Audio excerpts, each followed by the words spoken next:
Hi, I'm Rob. Welcome to Math Antics. In this lesson, we're going to learn about another important geometry quantity called volume. Specifically, we're going to learn what volume is and what kind of units we use to measure volume and how we can calculate the volumes of a few simple geometric shapes. The first thing you need to know is that volume is a quantity that all three-dimensional objects have. But to understand what it means, it will help if we back up just a little and start out with a one-dimensional object, like this line segment. To measure a one-dimensional object, we need a one-dimensional quantity, which we usually call length. The length of this line happens to be exactly 1 centimeter, which is a common unit for measuring length. And in the Math Antics video about area, we saw that if we move or extend this one-dimensional line in a direction perpendicular to it by a distance of 1 centimeter, it forms a two-dimensional object called a square. Two-dimensional objects are measured by the two-dimensional quantity that we call area. Because the original line was 1 centimeter long, and we extended it a distance of 1 centimeter, the amount of area that this square occupies is 1 square centimeter, which is a common unit for measuring area.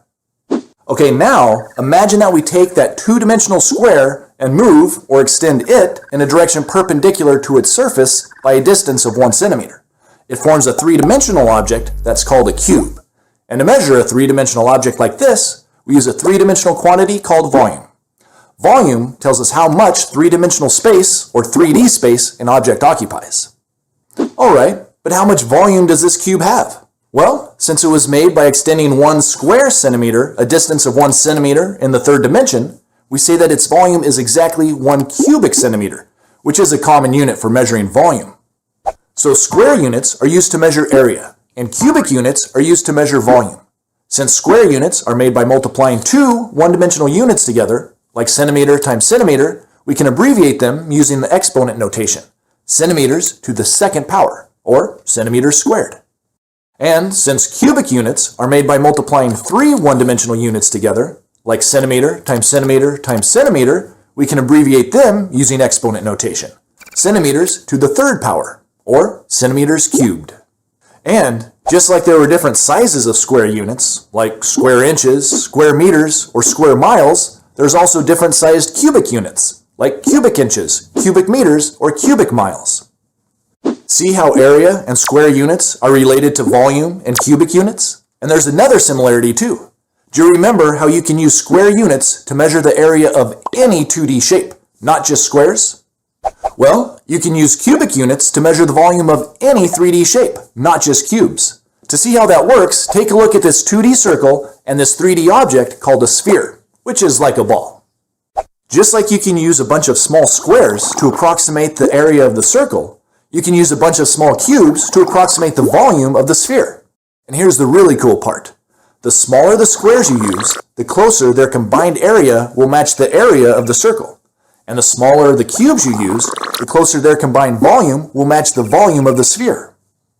Okay, so volume is a 3D quantity for measuring 3D objects. But since we've also talked a lot about area in this video, I want to point out that 3D objects also have a type of area that you don't want to confuse with volume.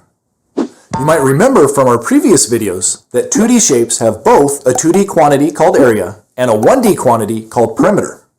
Well, in a similar way, 3D objects have both a 3D quantity called volume and a 2D quantity called surface area. Surface area is a lot like it sounds. It's the area of the object's outer surface or shell. Perimeter and surface area are both outer boundaries of geometric shapes. Perimeter is the one-dimensional outer boundary of a two-dimensional shape, and surface area is the two-dimensional outer boundary of a three-dimensional shape. And to help you see the difference between surface area and volume, imagine that you have a perfectly thin box filled with ice.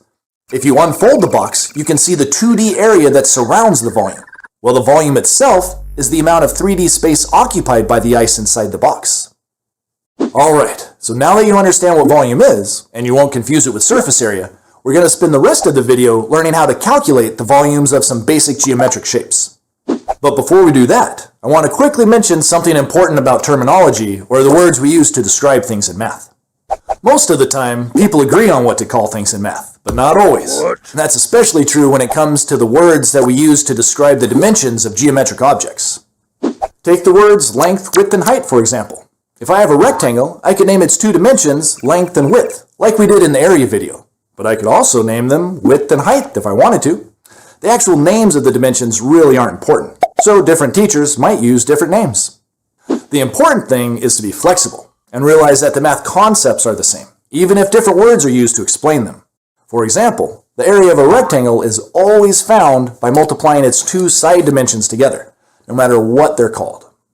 Okay, back to calculating volumes. A lot of 3D shapes can be formed by taking a 2D shape and then extending it along the third dimension. For example, if you start with a rectangle and then extend it along the third dimension, you get a 3D shape called a rectangular prism.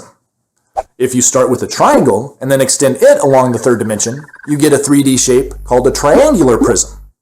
And if you start with a circle and extend it along the third dimension, you get a 3D shape called a cylinder. From the others, you might have thought that it should be called a circular prism. But technically, prisms are shapes that are formed by extending a polygon. And since a circle is not a polygon, the resulting shape is not called a prism. Okay, so the good news is that there's a general formula for calculating the volume of these types of 3D shapes. All you have to do is find the area of the original 2D shape that got extended and then multiply that by the length or distance that it was extended. Usually, that original shape is called the base of the object. So, let's start with this rectangular prism and calculate its volume. The base is the original rectangle, and its dimensions are 4 centimeters by 3 centimeters. So to find the area of that base, we need to remember how to calculate the area of a rectangle. To do that, we just multiply the two side dimensions together. 4 centimeters times 3 centimeters gives us 12 centimeters squared as the area. Now, to find the volume, we just need to multiply that area by the length that the base was extended. Our diagram tells us that distance is 10 centimeters. So if we multiply 12 centimeters squared by 10 centimeters, we get 120 centimeters cubed.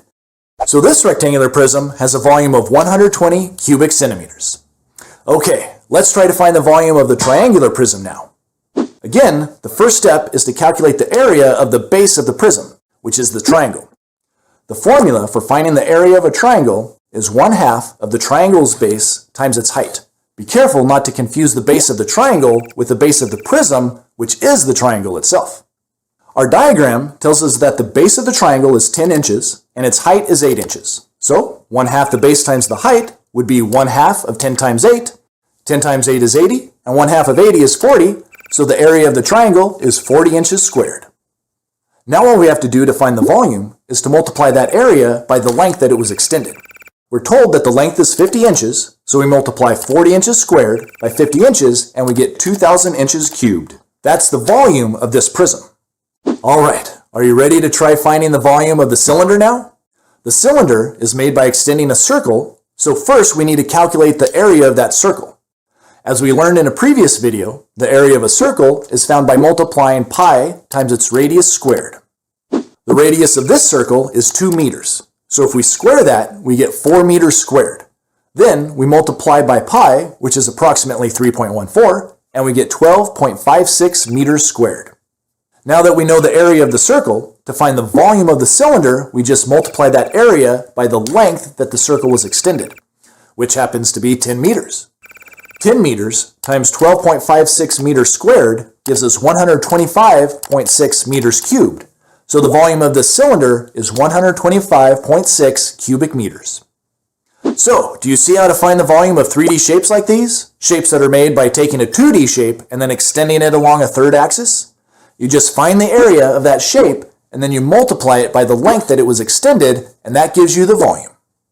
And it works for any 2D shape. It works for trapezoids or pentagons or diamonds or stars or hearts. All right, man. Now that I know how to accurately calculate volumes, playtime is way more fun.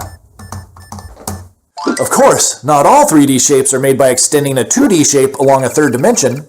Some are made by rotating a shape around an axis, like the sphere we saw earlier in the video, for instance. One way to form a sphere is to rotate a 2D circle around one of its diameter lines. And another common 3D shape that can be formed by rotating a 2D shape around an axis is a cone.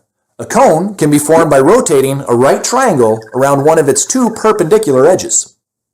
Since the formulas for finding the volumes of spheres and cones are more complicated to explain, we don't have time to learn how we arrive at them in this video. So for now, it's best if you just memorize the formulas so you can use them on tests if you need to.